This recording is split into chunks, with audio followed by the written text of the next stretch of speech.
Carpal bones. The carpal bones are the 8 small bones that make up the wrist, or carpus, that connects the hand to the forearm. The term carpus is derived from the Latin carpus and the Greek kappa alpha rho pi sigma, carpus, meaning wrist.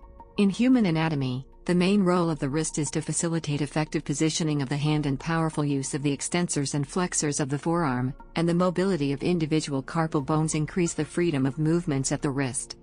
In tetrapods, the carpus is the sole cluster of bones in the wrist between the radius and ulna and the metacarpus. The bones of the carpus do not belong to individual fingers, or toes in quadrupeds, whereas those of the metacarpus do. The corresponding part of the foot is the tarsus. The carpal bones allow the wrist to move and rotate vertically. The 8 carpal bones may be conceptually organized as either 2 transverse rows, or 3 longitudinal columns.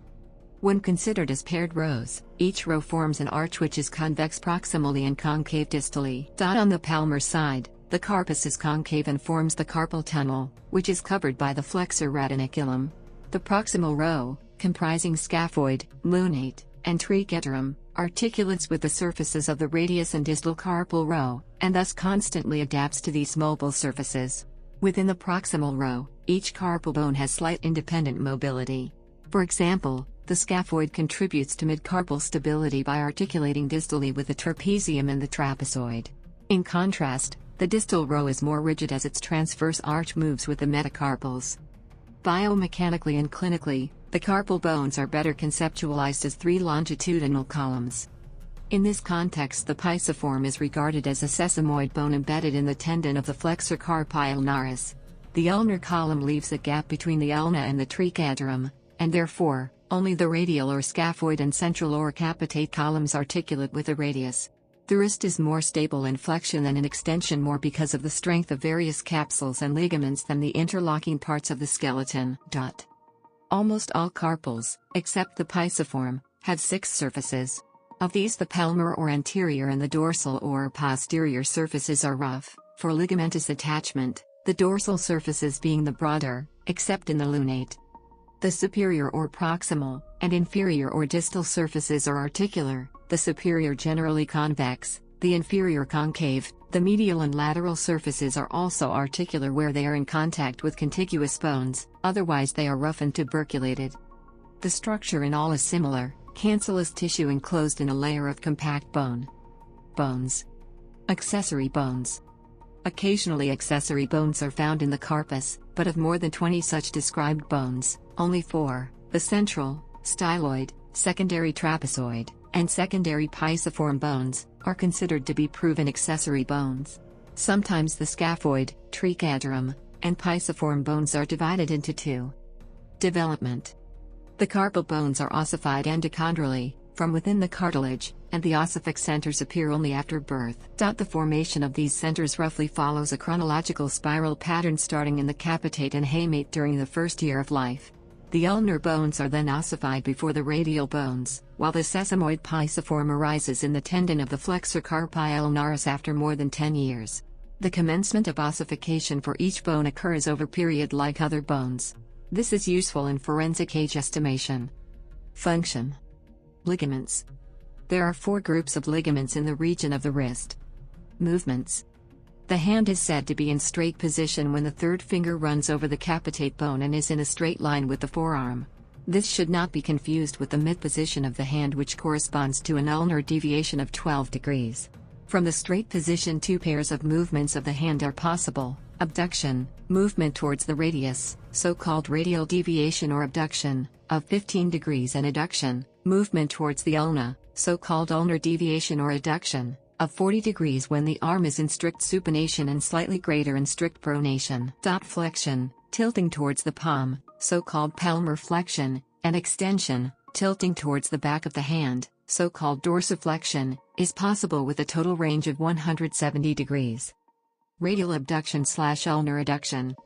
During radial abduction, the scaphoid is tilted towards the palmar side, which allows the trapezium and trapezoid to approach the radius. Because the trapezoid is rigidly attached to the second metacarpal bone, to which also the flexor carpi radialis and extensor carpi radialis are attached, radial abduction effectively pulls this combined structure towards the radius. During radial abduction, the pisiform traverses the greatest path of all carpal bones. Radial abduction is produced by, in order of importance, extensor carpi radialis longus, abductor pollicis longus, extensor pollicis longus, flexor carpi radialis, and flexor pollicis longus. Ulnar adduction causes a tilting or dorsal shifting of the proximal row of carpal bones. It is produced by extensor carpi ulnaris, flexor carpi ulnaris, extensor digitorum, and extensor digiti minimi. Both radial abduction and ulnar adduction occurs around a dorsopalmar axis running through the head of the capitate bone.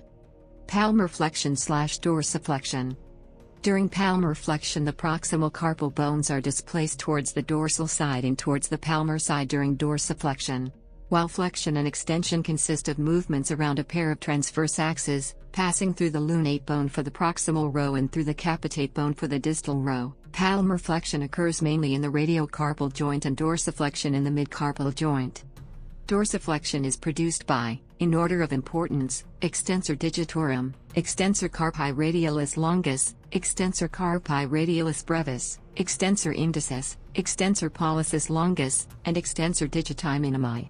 Palmar flexion is produced by, in order of importance, flexor digitorum superficialis, flexor digitorum profundus, flexor carpi ulnaris, flexor pollicis longus, flexor carpi radialis, and abductor pollicis longus. Combined movements. Combined with movements in both the elbow and shoulder joints, intermediate or combined movements in the wrist approximate those of a ball and socket joint with some necessary restrictions, such as maximum palmar flexion blocking abduction. Accessory movements. Anteroposterior gliding movements between adjacent carpal bones or along the midcarpal joint can be achieved by stabilizing individual bones while moving another, i.e. gripping the bone between the thumb and index finger. In other animals, the structure of the carpus varies widely between different groups of tetrapods, even among those that retain the full set of 5 digits.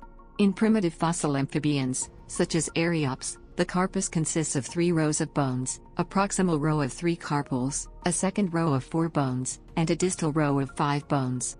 The proximal carpals are referred to as the radial, intermedial, and ulnar, after their proximal articulations, and are homologous with the scaphoid, lunate, and trichytal bones respectively. The remaining bones are simply numbered, as the 1st to 4th centralia, singular, central, and the 1st to 5th distal carpals. Primitively, each of the distal bones appears to have articulated with a single metacarpal. However, the vast majority of later vertebrates, including modern amphibians, have undergone varying degrees of loss and fusion of these primitive bones, resulting in a smaller number of carpals.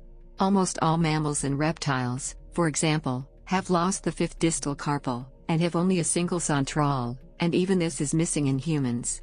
The pisiform bone is somewhat unusual, in that it first appears in primitive reptiles, and is never found in amphibians. Because many tetrapods have less than 5 digits on the forelimb, even greater degrees of fusion are common, and a huge array of different possible combinations are found. The wing of a modern bird, for example, has only 2 remaining carpals, the radial, the scaphoid of mammals, and a bone formed from the fusion of 4 of the distal carpals. The carpus and tarsus are both described as podial elements or clusters of podial bones. In some macropods, the scaphoid and lunar bones are fused into the scapho-lunar bone. In crustaceans, carpus is the scientific term for the claws or pincers present on some legs. See decapod anatomy. Etymology. The Latin word carpus is derived from Greek kappa alpha rho pi sigma meaning wrist. The root carp translates to pluck, an action performed by the wrist. Additional images performed by the wrist.